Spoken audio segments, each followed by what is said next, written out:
دیکھو نا یار، کوئی ماں باپ کا عزت ہی نہیں کرتا. یہ کون سا زمانہ آ گیا؟ ماں باپ راضی تو اللہ بھی راضی. یہ ذہن میں ڈال دو.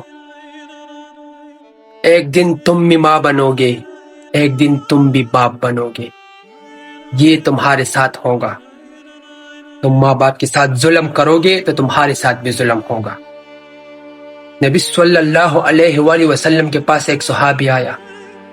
اگر میں کسی کے ساتھ اخلاق سے بات کروں، میٹھی انداز سے بات کروں، شنکر ڈال کے بات کروں، جیسا کہ ہم کہتے ہیں نا، میٹھی انداز سے کسی کے ساتھ بات کروں کہ وہ خوش ہو جائے. نبی علیہ السلام، اخلاق کے ساتھ کس سے بات کروں؟ نبی علیہ السلام نے فرمایا امک. صحابی نے پھر پوچھا ثم من؟ اس کے بعد نبی علیہ السلام نے پھر سے کہا امک. صحابی نے تیسری بار بھی پوچھا ثم من؟ نبی علیہ السلام نے تیسری بار بھی فرمایا امک. صحابی نے چوتھی بار بھی پوچھا ثم من؟ نبی علیہ السلام نے فرمایا ابوک. صحابی اس کے بعد چپ رہا. اس کو پتا تھا اگر میں پوچھوں گا تو باپ کا نام لے گا، ابوک. تو کتنا بڑا درجہ ہے اپنے ماں باپ کا. اس کے بعد کوئی بھی نہیں ہے، بیوی بھی نہیں، بھائی بھی نہیں، بہن بھی نہیں، دوست بھی نہیں، کوئی بھی نہیں. یہ وقت ہے، ماں باپ زندہ ہے تو اس کی قدر کر لیا کرو،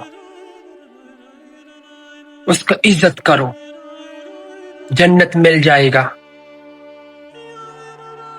آج جنت تمہارے گھر میں ہے، اس کی قدر کرو، اللہ خوش ہو جائے گا. ماں باپ خوش، اللہ خوش. یہ وقت ہے. ماں باپ کا جو انسان قدر نہیں کرتا نا، وہ کبھی کامیاب نہیں ہوتا. تم باہر ملکوں میں پیسے کما رہے ہو، اڑا رہے ہو، عیش کرتے ہو، ماں باپ کا کیا ہوگا؟ یہ مت سوچنا کہ تم کامیاب ہو جاؤ گے. اللہ دیکھ رہے نا، اللہ تو دیکھ رہے نا. یہ وقت ہے، جنت کو راضی کرو. یہ وقت ہے اور یہ وقت جا رہا ہے. ایک سال تو گزر گیا، یہ تو نیا سال ہے.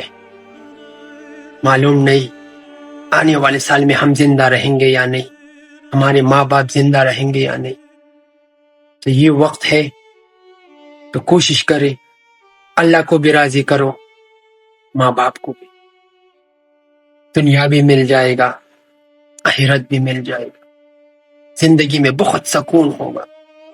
یہ وقت جانے مت دینا.